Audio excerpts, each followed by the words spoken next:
Welcome to the Baseball Insiders Prospect Show. Happy Tuesday at noon Eastern Time. I am Weinrib, joined as I am every Tuesday by Fansided's prospect guru, Eric Cole, on the other side of the screen. There he is. We are entering the best time of the baseball season, if you like actual gameplay. If gameplay is your thing, it's hard to beat October. It's kind of the best. There's playoffs, then there are several rounds of them, and then the World Series. But in terms of prospect coverage, the minor league season is done. The minor league postseason is settled. Again, congrats to the Jacksonville Jumbo Shrimp. Pop those bottles. All we have left is the Arizona Fall League and to wait for the offseason, for player movement, for reappraisals, for all that good stuff. But we do have some Arizona Fall League data. So figured we'd talk about some early surprises in the AFL action. Maybe this is finally the podcast that gets the AFL to send me some hats. My number one complaint with the AFL, I'll make it on this show. Again, because we do whatever we want, right? We run the show. We do whatever we want. The hats are beautiful. You have the same teams in the AFL every year. The Scorpions, the Desert Dogs. There's not a lot of redesigns. Sell them. Sell the hats. Maybe you can get them if you go. I've never been. I would love to go. But online, no footprint for the hats. I was lucky enough to get a Salt River Rafters hat once when Hat Club put them up 4 years ago. Maybe 6. I mean, guys, you're sitting on a gold mine. You'll have at least one purchaser if you put these hats up for grabs. But the players who actually wear the hats, unlike the fans who try to buy them, are doing some damage early. Want to get Eric's thoughts on some names that have had a good first week, as well as maybe anyone else who's caught his eye. And because we can do whatever we want here, I want to talk a little bit more, do a more backdoor cards pilot work. I'll have to talk a little bit about Bowman Chrome investments. What we've seen from the first couple of weeks of the product, if any prospect heads, sports card folks, crossover, watch and listen to the show, you got to assume that that does exist because we are that. So if the two hosts are that, then presumably some of the viewers and listeners are as well. We'll touch on that a little bit. We thank everyone for joining us on a Tuesday at noon or on your favorite podcast platform in the aftermath. Welcome to the show, viewers, listeners, and welcome to the show, Eric Cole. Yeah, I'm excited about this one because the Arizona Fall League is kind of it's a very unique sort of situation where it's like a league that only goes on for, what is it? I think it ends up being 6 weeks, 7 weeks, something like that. And, it's kind of, for a lot of fans, it's arcane. Like, what purpose does this serve? Who's even eligible to be playing down there? Ultimately, it's just kind of a league where teams send their prospects who need more reps, whether it be for injuries or for whatever reason they just didn't play enough this year. They want to get more attention. It's not quite the prospect showcase that it used to be, but at the same time, a lot of big-time prospects do generally end up down there. And again, it's something that has had a special place in my heart for a long time. I'm with you, though. I don't know why they don't sell the hats. And frankly, you would not be the only one to buy the hats because, as I have found out, covering sports writing, people care a lot about gear, a lot about uniforms, and a lot about hats. And if you give them an opportunity to get some hats that they don't have, I guarantee you're going to have a line out the door. Yeah, and again, all these minor league teams are rebranding, trying to sell additional gear. Like the Arizona Fall League teams don't have to rebrand. They've had the same brand for a really long time now. And so everyone's still looking to get their first.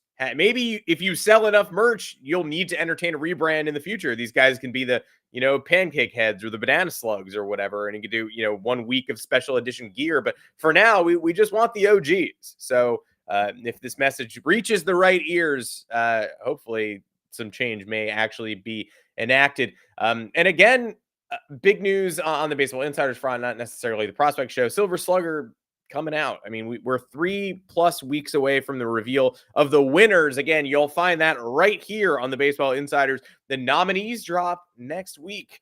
You'll read all about that on fansided.com. And then we can really get down to it. Let the debate begin. Let's talk AFL to start.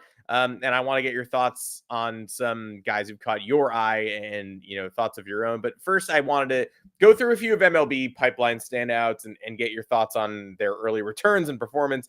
And you and I always, every time we talk Pirates, it comes with a caveat, right? We always want to say, even the best of the best, Connor Griffin, we want to say, hopefully, knock on wood, looks like this guy's set up for great things unless the Pirates get their hands on him and do Pirate stuff. Maybe Connor Griffin is so transcendent that doesn't totally, it'll be hard for them to, negatively affect his trajectory. We don't know. We hope that it will be difficult to do that. But the more borderline cases, the mega talented prospects with clearer flaws or with tougher positions to pencil them into, you worry a little bit more about the Pirates doing their thing. And Esmerlyn Valdez has been a really early standout in the AFL, 2 bombs in his first 2 games. He needs Rule 5 protection this year. So he will be 21 years old and almost definitely on the 40-man at the end of the year after a double-A ball and tearing up the first week of the AFL. He's certainly a little bit more boom or bust than Connor Griffin, a little bit more at risk, but he's also on the verge of a big league cameo. And this prospect, like you said, not quite as much of a showcase as it used to be, but he has taken to top-level competition at both Double-A with Altoona and this fall to start the AFL. And he's going to be a big league call-up option next year because they can't keep him off the 40-man. Someone's going to claim the booming power bat if they do. I'm actually not so sure he'd get claimed, and there's a few reasons. Well, here's the problem, right?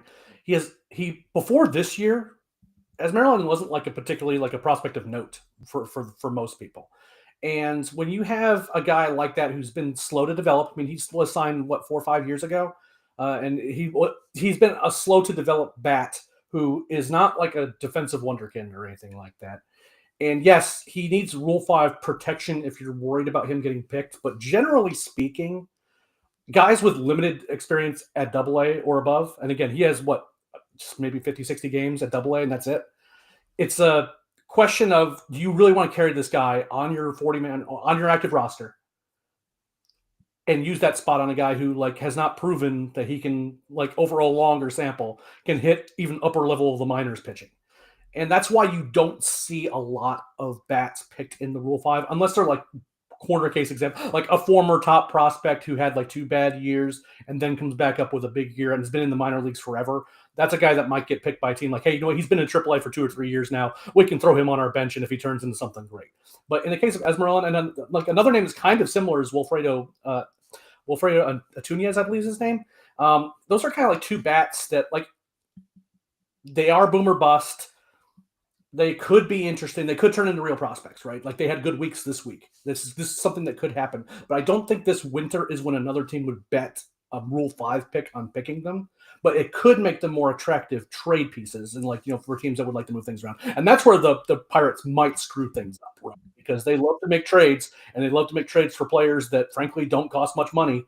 And to do that, they'll send away guys who they probably shouldn't get rid of. And that's kind of the guy that, again, this is a kind of sort of prospect we're dealing with here, was a guy who I think they could end up giving up on him too early because he's showing something on the AFL. Yeah, that's a very good point. And he sort of falls in line with some of the surprising recent, players who've emerged, and even the comments, the players, these Angels players that Jacob is asking about, sort of fall into a similar bucket of Rowdy Rodriguez was essentially the Angels, surprise player of the year at the minor league level.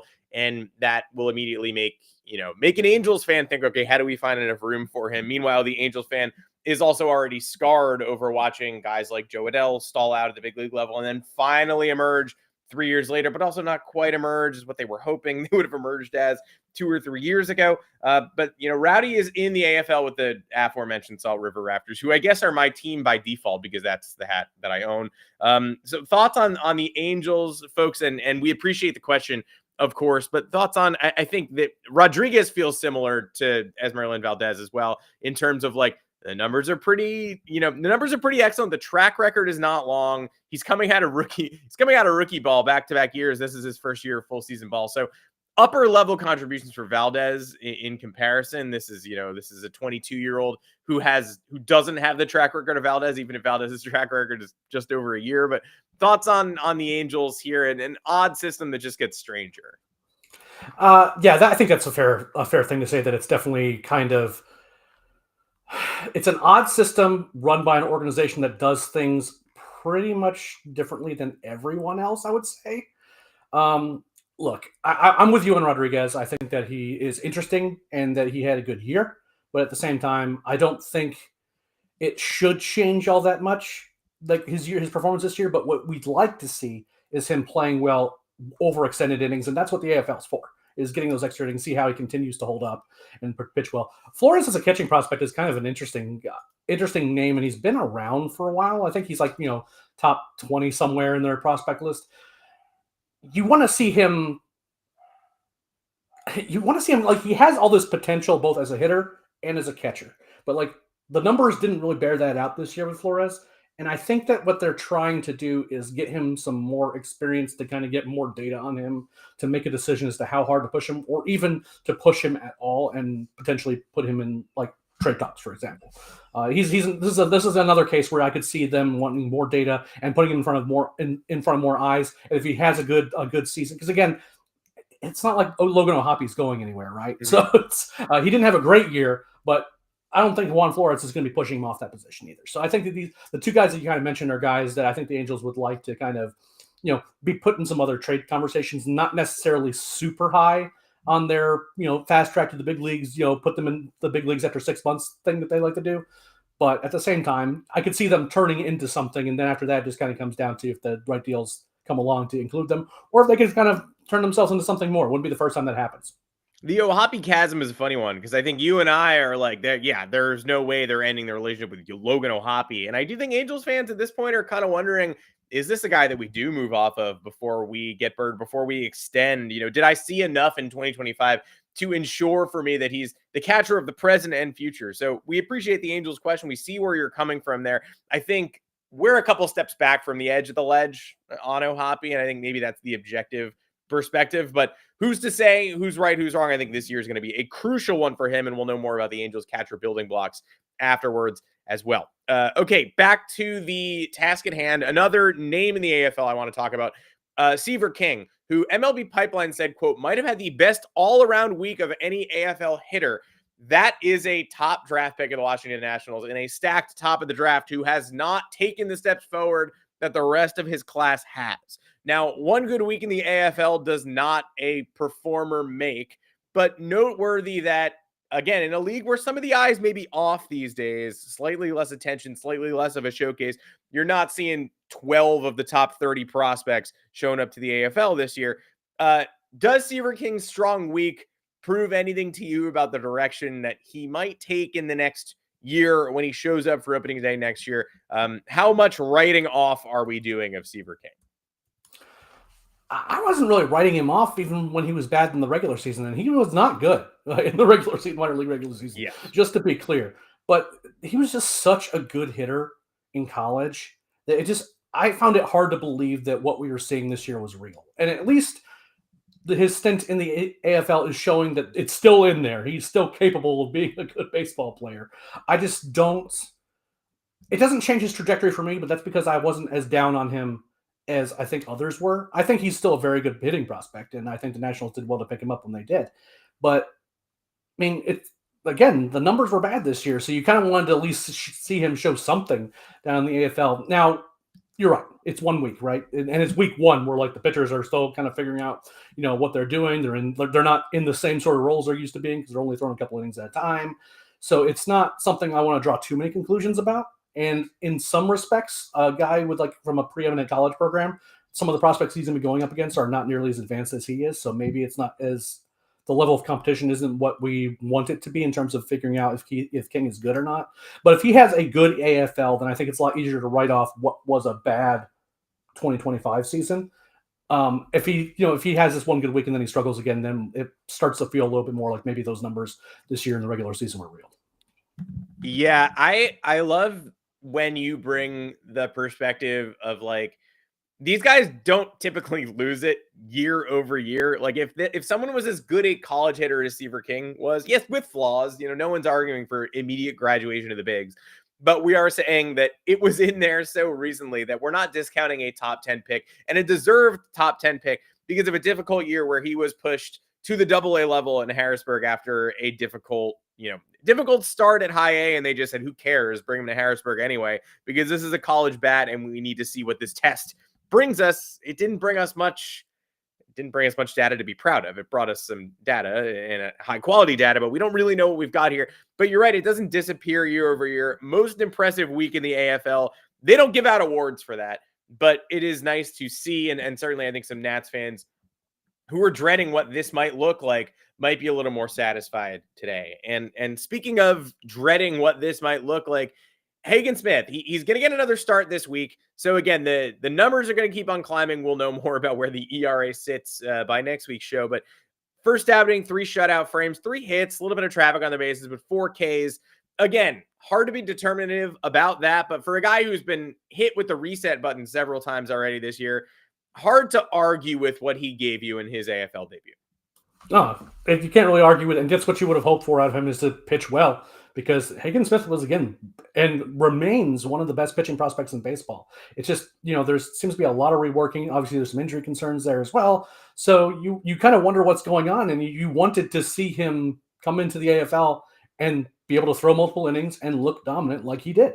So off to a great start. Now, again, these are reworked mechanics. These are, a guy who's had a lot of changes.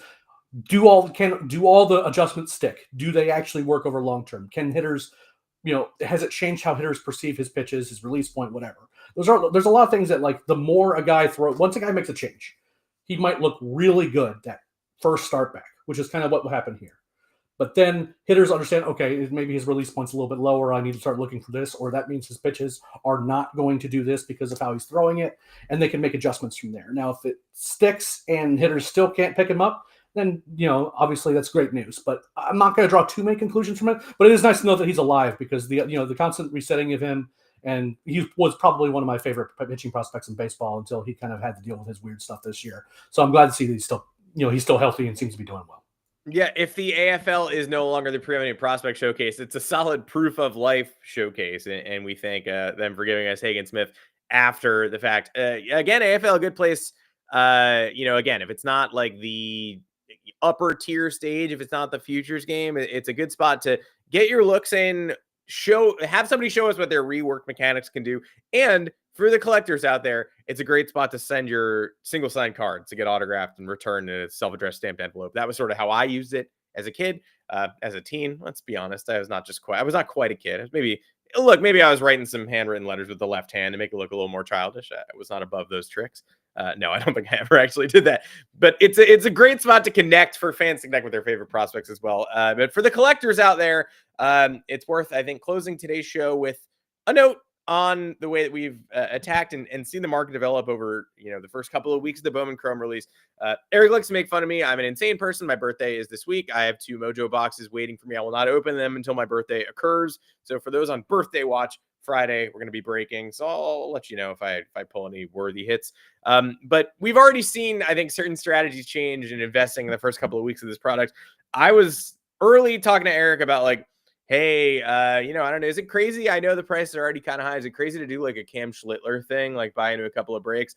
And I was looking at them at like 40, 45, 50, and then they climbed up to like 110. And I was like, I don't know if I'm willing to sacrifice 110 on some base rookies if the worst happens and nothing materializes. Then Cam Schlittler has the greatest, checks watch, greatest playoff start on record, and the prices go up pretty high because he happens to be a member of the New York Yankees. Maybe people will forget that happened after the Yankees bowed out to the Blue Jays. I don't know. Maybe a silver lining of a horrible thing that happened to my team. But obviously, the investment strategy has to change there. That's no longer a good idea to go all in on Cam Schlittler right away. Chase Hampton, maybe a forgotten Yankee, is still on my radar. Sorry for giving away that secret. But anything you've seen early, prospects you maybe didn't expect to be quite so popular, or narratives, collection ideas that are already changing after just a couple of weeks of this product being live? So I decided I wanted to keep things narrow, and I went strictly for Diego Torres, the top Braves prospect in the set. Did well there, have a couple lower number autos as well as an international refractor. I was happy to get those for him. And then I went for some with Drake Baldwin, and I ended up getting a little bit lucky there as well. In terms of prices, I didn't expect. Cam Schlittler is kind of the surprise in the sense that we kind of watched the spike happen. Like, the set was released. He was already relatively highly regarded. Then he went wild, and then prices became untenable. Another name that I kind of just wasn't expecting to see this perform this well in terms of prices and be this hype was Nate George for the Orioles. And I think that is just simply that I was not as attuned to kind of his ascent through the Orioles farm system as some other people were. But I mean, he's a legit bat as a prospect. And most of the time in Bowman Chrome, you see guys who are like international signings and they're like super young and you're having to speculate really early. That's what I'm doing with Torres. In George's case, not really. He was just a regular draftee, and drafted out of high school. But just the timing of his ascent made it make sense for him to get put in the Chrome. So he's kind of like the one name. Beyond that, I'm just kind of surprised the amount of money that people are willing to pay on, 16, 17-year-olds who have like literally done nothing, including haven't even performed in the Dominican Summer League and are still shelling out hundreds, if not thousands of dollars. That's kind of wild to me. Plenty more. I think the information is coming to light in the last couple of days. Honestly, I was away. I wasn't checking. It looks like Topps Pro Debut is on the way. I'm a fan of that product. Not quite the upside of Bowman Chrome, but joy. Still waiting on Allen and Ginter, you suckers. Give me what I want. Give me my hats. Give me my A&G release date. Topps update coming too. Those boxes are a little pricier than I wanted, but I guess that's the Kurtz effect. Being the Kurtz effect, there's a couple other good rookies. I mean, everyone still wants to chase Ohtani stuff. They still want to chase James Wood stuff, Drake Baldwin, guys like that. It's good to be. It's maybe not as in demand as maybe we thought it could be if some of these other guys had performed better. Like if Jacob Mizorowski had gone wild and was sticking around, like update would have been significantly worse. But it's update. It's just gonna be one of those things. Chrome update's gonna be a nightmare though, because that's going to be where those rookie debut patch cards come in, and hopefully, they aren't prohibitively expensive, because I'd like to get on some of that product. Yeah, that's what I want, but I'm not going to get it. I already know I'm not going to get it. So Pro Debut, and I think maybe honestly Topps Basketball for me. Let's see what that's like, and then maybe I hate it, and maybe I don't go back. But that's my current plan for the next month and a half. Check in on the Baseball Insiders Prospect Show. I'm sure we'll let you know what we have, and we'll definitely keep following the AFL prospect comings and goings ahead of the offseason, and then plenty of player movement, re-rankings, reappraisals, all that good stuff as we head towards the winter meetings and beyond. Time to start cooking up those trade packages. Maybe I'll even make Eric grade some offseason trade packages. And by maybe, I mean I definitely will, because that sounds like a fun thing that I'd like to do, perhaps even as soon as next week. Certainly not sooner, though, because the show is every Tuesday at noon Eastern time, and that's when you can find us right here on the Baseball Insiders Prospect channel. We thank everybody for watching on whatever platform you're on listening. If you came to us on your favorite podcast platform, rate and review us. Hit that join button below to hit us in the Discord. That's how you get to the Discord. You can get exclusive access to Eric, Robert Murray, and myself. And until next time, we'll see you.